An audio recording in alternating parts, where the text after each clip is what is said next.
Hello friend, आज मैं आपको पढ़ाने जा रही हूँ। आज हम इस वीडियो में पढ़ेंगे क्लास 10th का पहला चैप्टर रियल नंबर के एक्सरसाइज 1.4 का लास्ट क्वेश्चन। देखिए लास्ट क्वेश्चन है हमारे पास और मैं ललिता स्वागत है आप सभी का आपके अपने चैनल वर्चुअल स्टडी पॉइंट में। तो आइए अब सीखते हैं हम क्वेश्चन नंबर 3। क्वेश्चन नंबर 3 हमारा क्वेश्चन नंबर 3 हमसे बोल रहा है the following real number have decimal expansion as given below. मतलब क्या है, हमें जो नंबर्स दिए हैं वो रियल नंबर क्या है, डेसिमल एक्सपेंशन में है। और क्या करने, in each case decimal expansion whether they are rational और नॉट। मतलब हमें बताना है कि हर एक जो ये नंबर है ये क्या है, रैशनल नंबर है या नहीं। इफ दे आर रैशनल, यदि रैशनल नंबर है and of the form P by Q, और क्या है पी वाई क्यू की फॉर्म में है। What can you say about the factorization of Q? और क्या करना है, हमें इसके Q के फैक्टर करके बताना है कि किस लिए। तो देखिए स्टार्ट करते हैं। और ओके, अगर आपने अब मेरे चैनल को अभी तक सब्सक्राइब नहीं किया है तो जल्दी से सब्सक्राइब कर दीजिए और साथ ही बेल आइकन को प्रेस कीजिए ताकि आपको चैनल से रिलेटेड सारी जानकारियां मिलती रहे। तो देखिए स्टार्ट करते हैं हम क्वेश्चन। हमें बोल रहा है कि क्या है, ये जो रियल नंबर है ये क्या है, डेसिमल एक्सपेंशन में। अब देखिए आप ये सभी जानते हैं कि इस दुनिया में जितने भी नंबर पाए जाते हैं, जिस प्रकार के नंबर होते हैं, चाहे वो नेचुरल नंबर हो, चाहे वो होल नंबर हो, इंटीजर्स नंबर हो, रैशनल नंबर हो, इरेशनल नंबर हो, ऑड नंबर हो, इवन नंबर हो, इस दुनिया में जितने भी नंबर पाए जाते हैं, छोटे से लेकर बड़े से लेकर इतने बड़े जितने नंबर होते हैं वो सारे के सारे क्या होते हैं, रियल नंबर होते हैं। तो हमें क्वेश्चन में यही पूछा है कि ये क्या है, रियल नंबर का डेसिमल एक्सपेंशन है। तो देखिए अब हम स्टार्ट करते हैं। अब देखिए हमें ये तो लग रहा है कि ये क्या है, सारे के सारे रैशनल नंबर हैं। अब देखिए रैशनल नंबर की कंडीशन क्या होती है, रैशनल नंबर जो हमारे पास क्या होता है, रैशनल नंबर होता है। रैशनल नंबर आप सभी जानते हैं और मैंने फर्स्ट चैप्टर में बार बार पढ़ाया है कि रैशनल नंबर क्या होता है और इरेशनल नंबर क्या होता है। तो आप सभी जानते हैं कि रैशनल नंबर क्या होते हैं। रैशनल नंबर की दो कंडीशन होती है, एक होती है क्या कि या तो वो टर्मिनेट हो जाता है और अगर वो टर्मिनेट नहीं होता है तो क्या होता है, बार बार रिपीट होते रहता है। तो चलिए अब स्टार्ट करते हैं। देखिए हमारे पास क्या है, इसका फर्स्ट पार्ट दे रखा है हमें 43.1234567 तो अब देखिए ये जो नंबर है ये हमें देख के लग रहा है कि ये क्या है, हमारा रैशनल नंबर है। बिकॉज इसके आगे क्या है, डॉट डॉट नहीं लगा है, मतलब ये टर्मिनेट हो रहा है, तो ये क्या है, रैशनल नंबर है।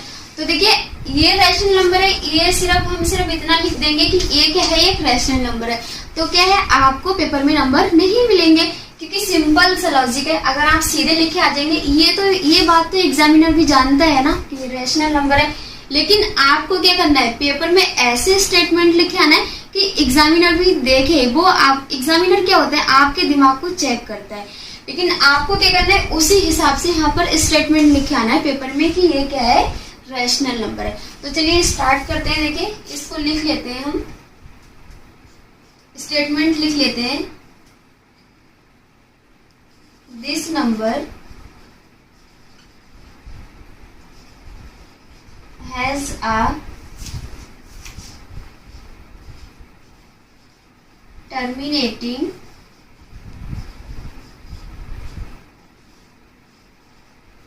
decimal expansion।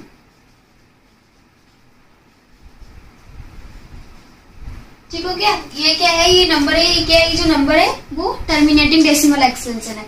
अगर देखिए ये टर्मिनेट हो रहा है तो ये क्या हो गया, रैशनल नंबर हो गया। तो लिख लेते हैं, देखिए इसीलिए इट इज अ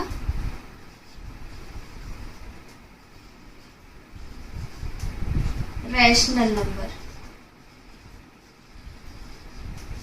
अब देखिए हमने यहाँ पर स्टेटमेंट लिख लिया कि ये क्या है, टर्मिनेटिंग डेसिमल एक्सपेंशन है। अगर ये टर्मिनेटिंग डेसिमल एक्सपेंशन है तो ये क्या होगी, ये परिमेय संख्या होगी। अब देखिए अगर ये परिमेय संख्या है, अगर ये रैशनल नंबर है तो इसे हम जाहिर सी बात है इसको क्या करते हैं, हम पी वाई क्यू की फॉर्म में लिख देते हैं। तो हमने लिख दिया, क्या लिख दिया इसको, पी वाई क्यू। लेकिन जो Q होता है वो क्या होता है, हमेशा कभी भी 0 के बराबर नहीं होता है। तो हम इसको ऐसे लिख देते हैं कि जो Q है वो क्या है, 0 के बराबर नहीं है। अब देखिए क्या होता है कि जब हमें पहचान करनी होती है कि ये क्या है, टर्मिनेटिंग डेसिमल एक्सपेंशन है या नहीं है, तो उसके लिए हम क्या करते हैं, जो हमारा Q होता है मतलब डिनोमिनेटर होता है, उसके अगर हम फैक्टर करेंगे तो उसके फैक्टर में क्या होता है, Q इजिकल्स टू, उसके फैक्टर में होता है 2 की पावर n इंटू 5 की पावर m। ये आना जरूरी होता है। अगर फैक्टर में 2 की पावर n और फिर 5 की पावर n आ गई या फिर ये दोनों आ गए, तो हमें पता चलता है कि ये क्या है, हमारे पास क्या है, ये टर्मिनेटिंग डेसिमल एक्सपेंशन है। तो देखिए यहाँ तक समझ में आ गया, क्लियर। आगे बढ़ते हैं। क्या था हमारे पास, ये जो नंबर है ये क्या था, टर्मिनेटिंग डेसिमल एक्सपेंशन। अगर ये टर्मिनेटिंग डेसिमल एक्सपेंशन था तो इसको क्या करते हैं हम, ये क्या हो गया हमारा रैशनल नंबर। अगर ये रैशनल नंबर है तो क्या है, ये p/q की फॉर्म में इसको हम लिख सकते हैं, जहां जो हमारा q है वो क्या है, 0 के बराबर नहीं है। तो नेक्स्ट स्टेटमेंट देखिए, इसलिए क्या हो जाएगा, for q we can say that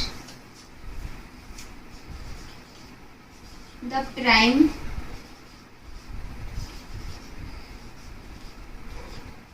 factorization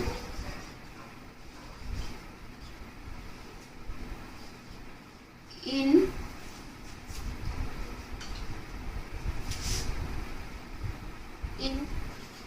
Q form क्या हो जाएगी, 2 की पावर n इंटू 5 की पावर m। मतलब इसका प्राइम फैक्टर कब होगा, जब इसके जो डिनोमिनेटर होता है, मतलब जो हर होता है, उसमें क्या होगा, 2 की पावर n या फिर 5 की पावर n होगी। बस ये हमें स्टेटमेंट लिख के आना है पेपर में, और कुछ नहीं करना, इतना सा स्टेटमेंट है, बस यही इसका आंसर। तो देखिए अब इसका क्या है, हमारे पास इसका जो सेकेंड पार्ट है, तो सेकेंड पार्ट में हमें बता रहा है कि इसमें दिया है 0.120 1200 1200 1200 और आगे को कितना भी, मतलब हम कुछ भी इसका अनुमान नहीं लगा सकते कि आगे को ये कितना है। तो ये क्या है हमारे पास, ये कौन सा नंबर हो गया, ये रैशनल नंबर। तो इसको तो बस ऐसे छोड़ देते हैं, इतना लिख दीजिए, इरेशनल नंबर। अब देखिए हम चलते हैं थर्ड पार्ट की ओर। जो हमारा थर्ड पार्ट है वो क्या है, 43 पॉइंट क्या है, 1 से लेकर 9 तक क्या है, इसके ऊपर बार लगा है। मतलब जो ये जो नंबर है 1 2 3 4 5 6 7 8 9, फिर यहाँ से 9 खत्म होता है, फिर 1 मिलता है हमें, 1 2 3 4 5 6 7 8 9, फिर क्या होता है वहीं से 9 खत्म होता है, फिर 1 से स्टार्ट हो जाता है। मतलब ये जो नंबर है, ये जो 1 से लेकर 9 तक ये नंबर है, ये क्या हो रहा है, बार बार रिपीट हो रहे हैं, तो इसलिए क्या यहाँ पर बार लगा दिया। अब देखिए हम इसका स्टेटमेंट लिख लेते हैं, जो क्या है हमारा, अब इसको हम इस तरीके से लिख लेते हैं, दिस नंबर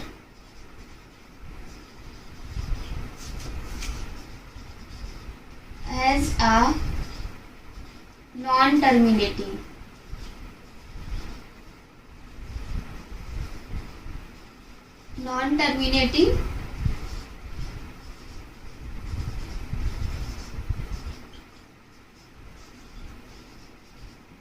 डेसिमल एक्सपेंशन। मतलब ये क्या है, ये टर्मिनेट नहीं हो रहा है, रिपीट हो रहा है। ये जो नंबर है 1 से लेकर 9 तक ये क्या हो रहा है, बार बार रिपीट हो रहा है। तो हमने इसको लिख लिया, this number has a non terminating decimal expansion. मतलब ये जो नंबर है वो क्या है, नॉन टर्मिनेटिंग है।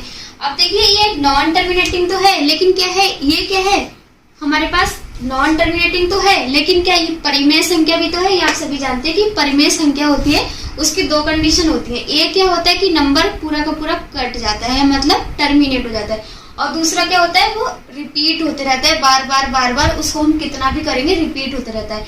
तो इस तरीके का भी नंबर क्या होता है, रैशनल नंबर होता है। तो लिख लेते हैं हम इसका स्टेटमेंट भी, इसीलिए it is a rational number.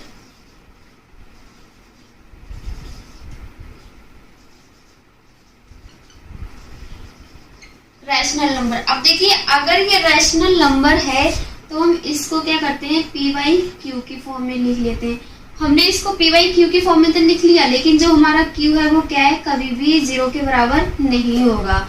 ये तो आपको लिख के आना है कि जो क्यू होता है हमेशा वो कभी भी 0 के बराबर नहीं होता है। यहाँ तक क्लियर। तो देखिए आगे का हम स्टेटमेंट लिखते हैं। हमें क्या करना था, यहाँ पर क्यू के फैक्टराइजेशन बताना था। तो देखिए वही कंडीशन आ गई हमारे पास। हम यहाँ पर स्टेटमेंट लिख लेते हैं, for Q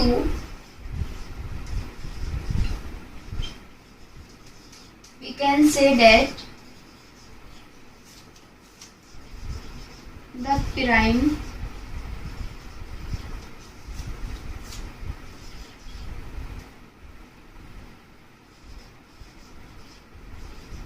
factorization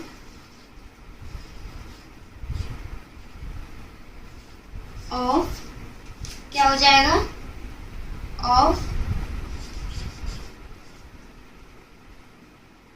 of Q not for 2 की पावर n इंटू 5 की पावर n। मतलब यहाँ पर हमें क्या होगा, ये क्या था हमारा नॉन टर्मिनेटिंग था। नॉन टर्मिनेटिंग था तो क्या, नॉन टर्मिनेटिंग का मतलब क्या होता है कि यहाँ पर क्या होगा, 2 की पावर n इंटू 5 की पावर जो m होगी उसके अलावा कोई और नंबर भी होगा। तो इसलिए हमारा ये क्या था, मतलब इसका जो फैक्टर होगा उसमें 2, 5 या उसके अलावा कोई और नंबर भी होगा। ठीक है, यही था हमारा आंसर। तो आई होप सो कि आपको बहुत अच्छे से समझ आया होगा।